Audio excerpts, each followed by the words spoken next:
Mga may sakit, hindi lang natin sila pinagdarasal. Sila pa ang pinakamainam na magdasal. Lagi ko sinasabi sa mga may sakit, kayo ang mas may makapangyarihang dasal. Dahil yung dasal ninyo, may kalakip na sakripisyo at pwedeng lakipan ng mas dalisay na pag-ibig. Sumainyo ang Panginoon.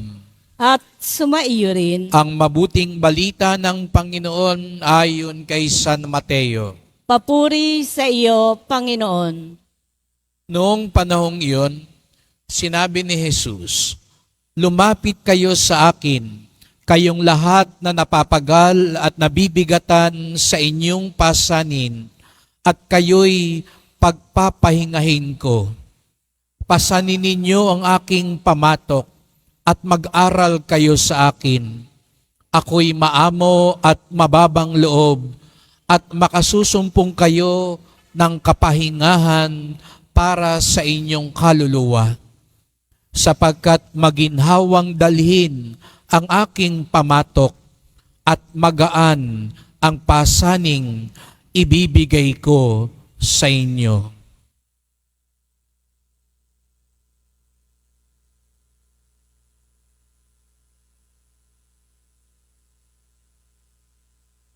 Ang mabuting balita ng ating kaligtasan.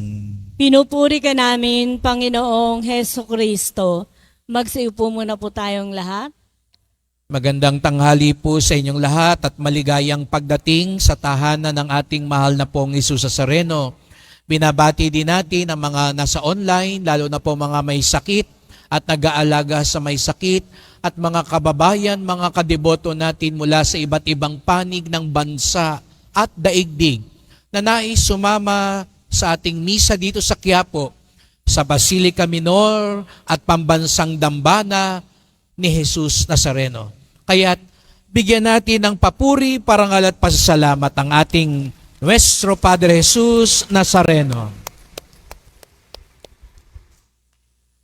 Sa tuwing tayo pumupunta dito sa simbahan ng Quiapo, pagpasok pa lang ninyo sa Puerta Mayor, natitiyak ko na umaalingaw-ngaw ang paanyaya ni Jesus Nazareno sa Ebanghelyo ngayon. Lumapit kayo sa akin, kayong lahat na napapagal at nabibigatan sa inyong pasanin, at kayo'y pagpapahingahin ko. Lumapit kayo sa akin. Natitiyak ko kaya iba sa inyo, kahit galing pa sa malayong lugar, kahit may sakit, kahit may pinagdadaanan, dumayo kayo dito sapagkat ramdam ninyo, pinapapunta kayo dito ni Jesus Nazareno. Tayong lahat, along bagay sinasabi niya, lumapit kayo sa akin. Ngunit mga kapatid, narinig natin, opo, kayong mga nabibigatan, kayong may mga pasanin sa buhay, pagpapahingahin ko kayo. Ngunit napansin ninyo, sinabi ni Jesus Nazareno, pasanin ninyo ang aking pamatok. Kayo'y bibigyan ng aking pamatok. Minsan nakala natin, pagpunta natin dito sa Kanya, dala-dala natin ang krus natin, para bagang sinasabi natin, kunin nyo na po, alisin nyo na po ang krus ko, tanggalin nyo na po. Opo, totoo po yun. Yun ang inihiling natin, kung maaaring matanggal. Pero tignan nyo po siya, Wala po ba siyang krus na pasan?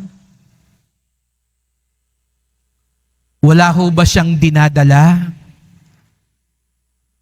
Para rin siyang nangungusap sa atin na ako din may dinadala. Kaya nga siguro malapit siya sa puso natin dahil hindi siya kaiba sa atin. Meron siyang ding dinadala. Meron din siyang pinapasan. Kung meron mang gustong sabihin sa atin si Jesus Nazareno, hindi ko maaalis lahat ng krus mo. Pero, pwede kong palitan ang krus mo. Dahil ang krus ni Jesus Nazareno, ang pamatok ni Jesus Nazareno, maginhawang dalhin, magaan pasanin. Kaya hindi sinasabi ni Jesus Nazareno, mawawalan tayo ng krus. Dahil siya nga, hindi nawalan ng krus. Ngunit, kung mayroon mang krus na manggagaling sa Kanya, ito'y magaan at makapagbibigay ginhawa pa rin sa atin. Kaya siguro sa halip na sabihin, tanggalin ang krus, palitan ang krus. Yung pamatok niya, hindi ko na ipapaliwanag masyado sa inyo yun kasi pang probinsya yung pamatok, yung ginagamit pang araro, yung inilalagay sa kalabaw o baka. Hindi makakaintindi lalo na mga kabataan sa pamatok o yung araro, baka hindi nyo na rin alam. Kaya gamitin na natin ang krus na nilalagay din sa balikat. Kaya siguro baka mabigat ang krus mo kasi hindi ang krus ni Jesus Nazareno. Ikaw ang may gawa ng krus na yan. Kaya ka nabibigatan, sarili mo, yung kasalanan mo, yung epekto ng ginawa mong hindi tama. Kaya tapos isisisi natin sa Kanya. Hindi yan. Talagang mabigat yan. Pero ang krus ni Jesus Nazareno, bakit maginhawa? Bakit magaan pasanin? Sapagkat ang kanyang krus, dala niya ng may pag-ibig at pagsunod.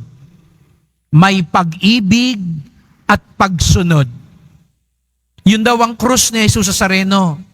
Hindi lang siya basta nagkakaladkad o nagpapasa ng kahit anong krus. Bakit siya pumapasa ng krus? Dahil sa pagsunod niya sa Ama at pag-ibig sa atin.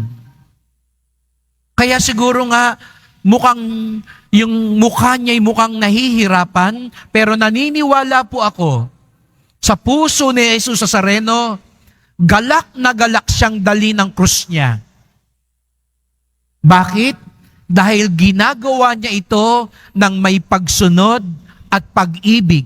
Pagsunod sa Diyos at pag-ibig sa atin.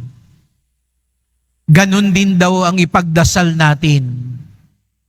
Kapag yung krus nating dinadala, may pag-ibig, may pagsunod, matatagpuan ninyo, magaan ang krus na yan.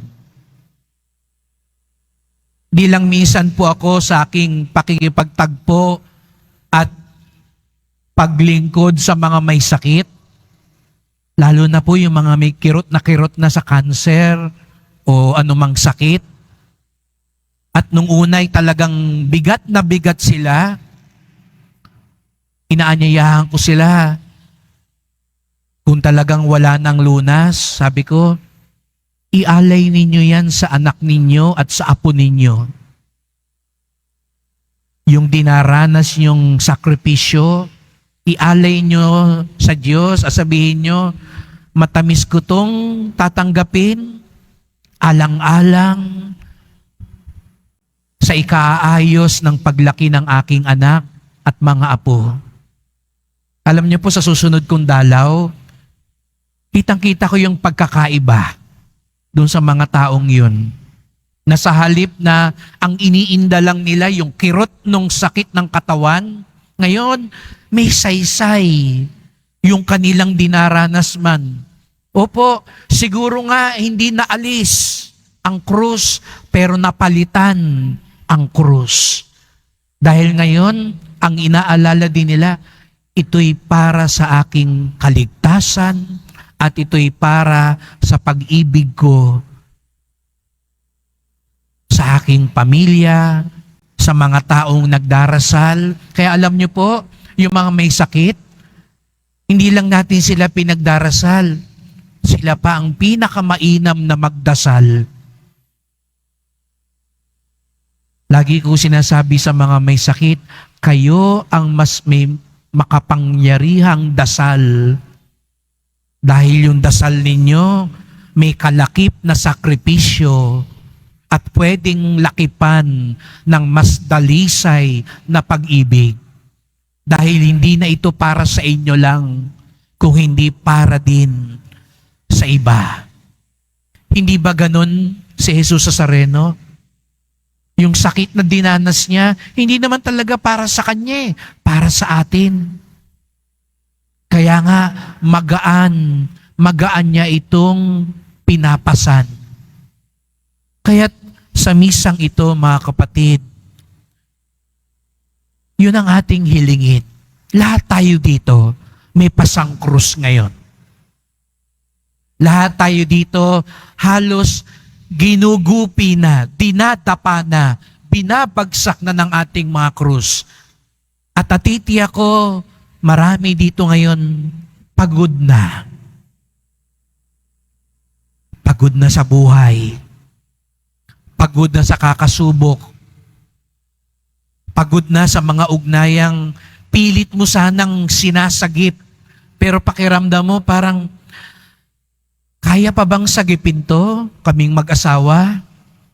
Kaya pa ba magbago ng anak ko? Kaya pa bang guminhawa sa buhay ko? Kaya ka pinagsimba ngayon dahil sinasabi sa atin ni Jesus Nazareno, lumapit kayo sa akin at bibigyan kayong pahinga. Hayaan nating huminga sa atin si Jesus Nazareno. Naalala nyo sa Genesis, nung nilikha ng Diyos ang tao, hiningahan niya ang tao. Hayaan din natin huminga sa atin. Pahinga. Diba? Diba pag sinabi natin pahinga, hindi lang yung matulog ka o humiga ka. Pwede rin daw ibig sabihin ng pahinga, pahingi naman ng hininga. Jesus Nazareno, pahingi naman ng pag-ibig mo at pagsunod mo. Pahingi naman ng awa mo para guminhawa tayo at lumakas din tayo. Hindi natin maiiwan ng krus pag alis natin sa Quiapo. Pero pwede nating palitan ng krus natin sa buhay. Nawa, ang krus ni Jesus Nazareno, ang matamis natin pasanin. Sapagkat hindi lang ito maginhawa, may dagdag pa. Kapag krus ni Jesus Nazareno daw po ang ating hiniling, krus na may pag-ibig at pagsunod, kasama pa niya tayo sa lahat ng panahon. Hindi ka kailangang mag-isa lang pumasan. Sasamahan niya tayo hanggang matapos natin ang pagbubuhat ng krus. At tayo din, hindi lang pahinga, hindi lang ginhawa, kung hindi buhay na walang hanggan. Mahal na pong Jesus Nazareno, alam niyo po ang aming pinapasan.